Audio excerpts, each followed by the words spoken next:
Comment se passe l'opération d'une gynécomastie? Vous avez été très nombreux à me poser des questions à ce sujet suite à ma première vidéo où je vous parle de la gynécomastie, quelles en sont les causes, quels sont les traitements, etc. Aujourd'hui, je vais vous livrer des informations sur l'opération de gynécomastie.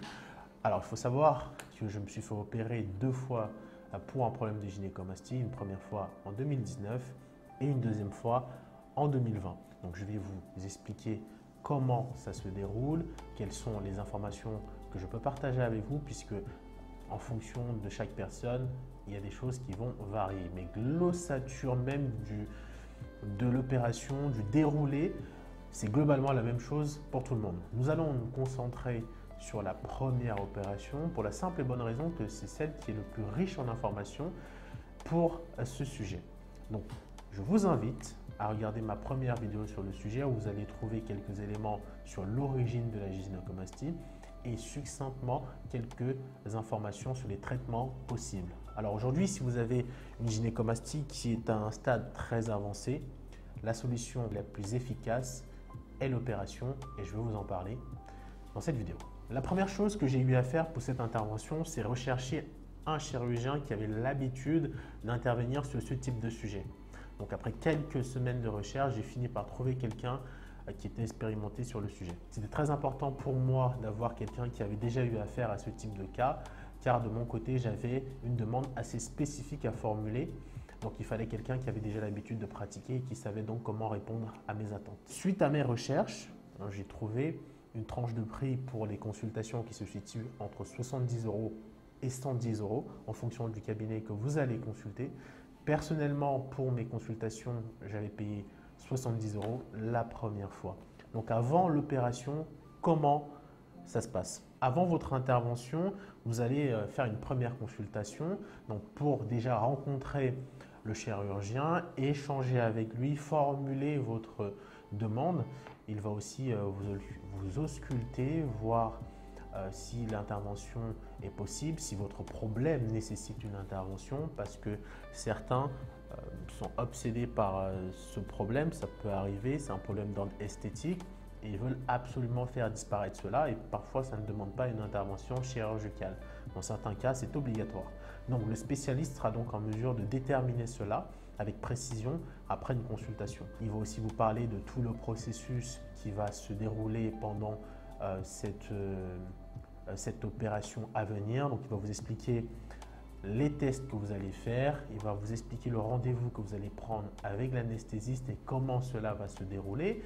Il va aussi vous dévoiler l'enchaînement de l'opération, dans quel hôpital ou clinique il opère, etc. Donc, vous allez échanger avec lui pendant 30 minutes par là.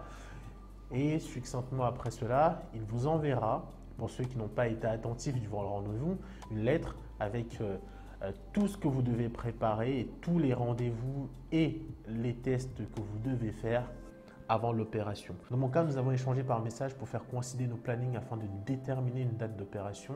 Généralement, ça se passe comme ça parce que sur le moment, on ne sait jamais comment on va se positionner pour l'opération en fonction de ses activités. Parce que vous devez réfléchir à quand vous devez faire opérer, puisque vous allez être plus ou moins diminuer pendant une certaine période, notamment pour l'entraînement. Deuxième chose à faire, ce sont les examens qui vous ont été prescrits. Alors, il y a trois catégories d'examens que j'ai recensés pour votre opération, à faire avant votre opération. La première chose, c'est faire une mammographie. Alors, cette mammographie, il me semble qu'elle n'est pas couverte à 100%, donc vous devez avoir une mutuelle pour vous faire rembourser.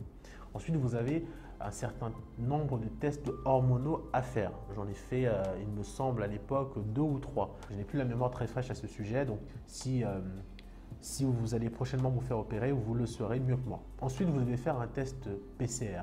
Alors, c'est une évidence puisque la conjoncture actuelle veut que nous ne soyons pas contaminés par le Covid. Après cette série d'examens, vous devez prendre rendez-vous chez l'anesthésiste et c'est la dernière étape avant l'opération. Elle vous expliquera un certain nombre de choses, à quel moment il ne faudra pas manger avant de l'opération, comment préparer l'opération, avec quoi vous devez vous doucher la veille, Est-ce que vous avez déjà été opéré? Est-ce que vous avez des allergies à certains produits, etc. Il y a un nombre de questions assez important, donc un protocole à suivre avant l'opération. Donc tout cela durera aussi entre 15 et 20 minutes pour chaque personne. Et une fois que la date est fixée, vous avez vu l'anesthésiste, maintenant on passe à l'opération. Donc l'opération en elle-même, elle est très simple. Elle dure en moyenne 1 heure. C'est 1 heure, c'est très rapide. Vous êtes baladé de bloc en bloc quand vous arrivez à l'hôpital jusqu'au moment de l'opération. Et je dois avouer que cette période où on vous balade de bloc en bloc, c'est un peu chiant. Le temps d'attente sera donc un petit peu long avant l'intervention. Une fois que vous arrivez dans le bloc, on vous installe, on vous met sous perfusion, on vous met sous anesthésie générale, on vous opère et vous vous réveillez en salle de réveil. Là, va débuter des conseils plus ou moins précieux que je vais vous livrer. Ceux-ci seront basés sur mon expérience personnelle, évidemment, mais je vous assure qu'ils sont à prendre au sérieux. Une fois que vous vous faites opérer, je vous recommande fortement de rester sur place. Ne vous dites pas que voilà, c'est une petite opération, je vais rentrer chez moi. Restez sur place, qu'on contrôle votre état, qu'on puisse éviter des hématomes parce que ça arrive très vite. Quand on vous enlève votre glande, il y a un trou qui se crée, on va dire ça comme ça. Et donc, il y a un espace entre votre peau et votre muscle qui est à l'arrière. Donc, du sang va s'engouffrer dans cet espace qui est créé pour le combler, ce qui va créer un hématome. Si vous restez à l'hôpital, on va pouvoir vous mettre certaines poches, je ne sais pas comment ça s'appelle exactement, qui va éviter les saignements ou plutôt qui va extraire le sang qui va s'engouffrer là-dedans et ça va vous aider à limiter les hématomes. La nuit à l'hôpital, elle ne coûte pas très cher.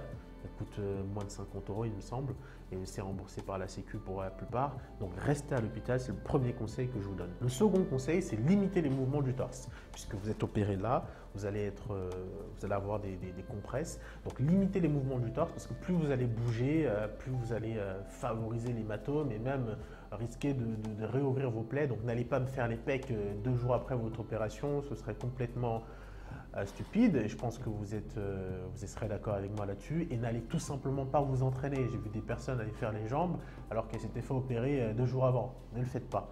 Restez chez vous, reposez-vous et ensuite vous serez en forme. Et je vous conseillerais encore une fois de limiter vos mouvements en vous mettant beaucoup plus de pression au niveau du torse. Donc prenez des compresses, mettez-en plusieurs et ensuite faites votre pansement, ce qui va rajouter une pression sur votre pectoral afin de limiter justement cet effet d'hématome, le sang qui va aller s'engouffrer dans l'espace qui a été créé. Donc si vous mettez de la pression, l'espace qu'il y a ici sera réduit. Donc le sang aura plus de mal à s'engouffrer. Faites cela, ce sera bénéfique pour vous. Ensuite, vous avez 4 semaines de repos forcé lors de la première intervention.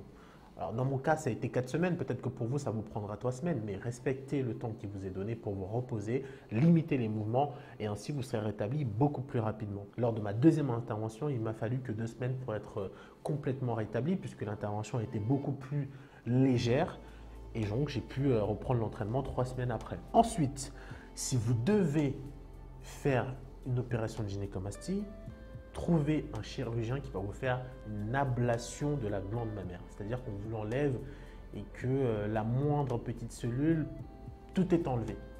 Parce que quand on vous enlève le surplus de glande qui fait pousser la gynécomastie, ce n'est pas fini le problème en réalité parce qu'il y a des cellules qui peuvent se développer à tout moment. C'est d'ailleurs ce problème que j'ai eu lors de ma première intervention et derrière j'ai eu de la gynécomastie et donc l'objet de la première intervention n'avait pas été rempli. Et certains m'ont pensé que c'est arrivé parce que j'étais en prépa. Et pas du tout d'ailleurs, parce que pendant cette année 2019, j'avais complètement arrêté de m'entraîner. J'ai fait quasiment 1 an sans entraînement, il y avait le confinement, etc. Mais il y a eu un retour de gynécomastie. Donc faites attention à cela, demandez une ablation de la glande mammaire et ce sera utile pour vous. Dernier conseil que je peux vous donner, soyez patient. Soyez vraiment patient, prenez votre temps pour vous reposer. Vous n'allez pas perdre votre physique en 4 semaines, donc reposez-vous, continuez à vous alimenter et vous allez vous en remettre facilement. Pour finir, vous avez été très nombreux à me demander le coût de l'opération. Malheureusement, je ne pourrai pas vous apporter de réponse précise à ce sujet. Tout simplement parce que nous sommes tous différents, on a tous une situation différente, on n'a pas tous la même mutuelle, pas tous la même sécurité sociale, etc. Il y a beaucoup de paramètres à prendre en compte. Dans mon cas, la première opération m'avait coûté en moyenne 1300 €. Donc là, j'englobe tous les tests que j'ai eu à faire, la mammographie, etc. En plus de l'opération et donc des honoraires du chirurgien. Maintenant, dans votre cas, je ne sais pas combien vous allez devoir payer. Peut-être que votre gynécomastie sera considérée comme étant d'origine naturelle et donc là, vous allez payer qu'une petite partie. Je ne saurais pas vous donner de réponse précise, mais en tout cas, basez-vous sur une moyenne de 1300 €. Ok? Et encore une fois, si vous voulez l'adresse du chirurgien qui est intervenu pour mon cas, vous m'envoyez un message sur Instagram et je pourrai vous répondre personnellement.